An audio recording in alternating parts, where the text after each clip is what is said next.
ابھی تہذیب کا نوحہ نہ لکھنا، ابھی تہذیب کا نوحہ نہ لکھنا، ابھی کچھ لوگ اردو بولتے ہیں۔ باقی حرم میں روشن ہے وہ شمع یہاں بھی جلتی ہے، جو تاکہ حرم میں روشن ہے وہ شمع یہاں بھی جلتی ہے۔ اس دشت کے گوشے گوشے سے ایک جوئے حیات ابلتی ہے۔ یہ دشت جنو دیوانوں کا، یہ دشت جنو دیوانوں کا، یہ بزم وفا پروانوں کی،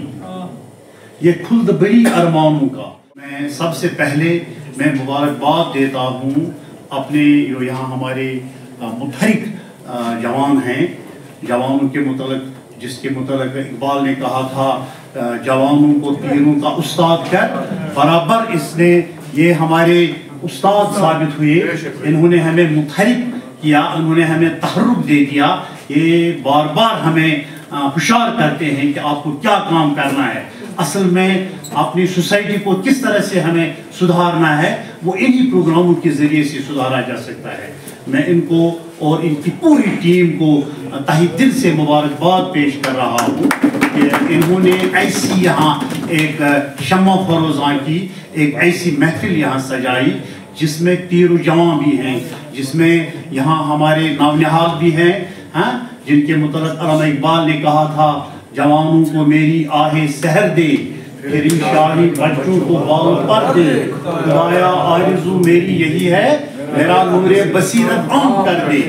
تو اللہ نے انہیں یہ ہمت بخشی ہے، اللہ نے انہیں یہ صلاحیت ودیت کی ہے، ان کو اور ان کی پوری ٹیم کو یہ ہمیں بھی تحرک دیتے ہیں، اور ان بچوں کو یہاں جو ہمارے یہاں نونہال شاہین صفت جوان ہیں، تو ان کو اللہ تعالیٰ نے ایک بہترین صفت سے آراستہ کیا ہے، شاہین صفت ان کو بنایا ہے، علم و ادب سے ان کو مزین کیا ہے، ان کو ان کے اس علم کو اس صفت کو یہ مزین کر رہے ہیں، یہاں اس کو یہاں نکھارنے کا اہم ترین یہاں یہ فریضہ انجام دے رہے ہیں۔ سچ پوچھئے اقبال نے جو کہا ہے جس کا عمل ہے بے غرض اس کی جزا کچھ اور ہے، حور و خیام سے گزر بادہ و جام سے گزر کا ایک شعر مجھے یاد آ رہا ہے، کیونکہ آج کل صبح سویرے جو ٹھنڈ ہوتی ہے، جب میں گھر سے نکلا تو اسی وقت یہ ذہن میں آ گیا، لے گئی ہے ساری خوشبو چھین کر ٹھنڈی ہوا، لے گئی ہے ساری خوشبو چھین کر ٹھنڈی ہوا، پتیاں بکھری پڑی ہے خاک پر میرے لیے،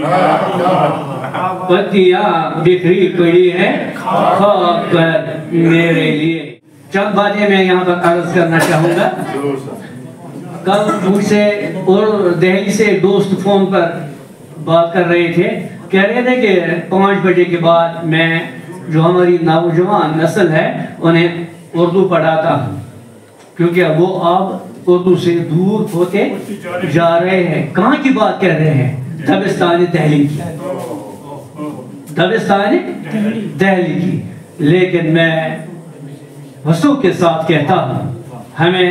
اپنے کشمیر میں اپنی نوجوان نسل کو زبردستی اردو پڑھانے کی کوشش نہیں کرنا پڑتی ہے، بلکہ یہ خود اردو پڑھتے ہیں۔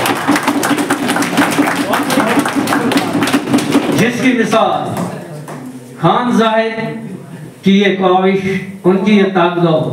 اور اس سے پہلے بھی ایک پروگرام ہم نے پلہال میں کیا تھا، ہے نا؟ تو آج آپ لوگوں کو دیکھ کر کتنے خوبصورت چہرے ہیں، ویری ناگ سے لے کر ادھر کپواڑہ کے اس علاقے سے کہاں چوکی بات اور بڑگام شوپیان، یعنی کشمیر کا جو صوبہ ہے نا، اب جموں سے تو یہاں پر ہی ابھی تو ہم تو اب دیکھیں جموں اینڈ کشمیر سے یہاں پر یہ چھوٹی محفل نظر آ رہی تھی، لیکن یہ بہت بڑی محفل ہے، حوصلہ افزا محفل ہے۔ اردو ہے میرا نام، میں خسرو کی پہلی، میں میر کی ہمراز ہوں، غالب کی سہیل۔ اقبال اشرف صاحب کا یہ شعر ہے،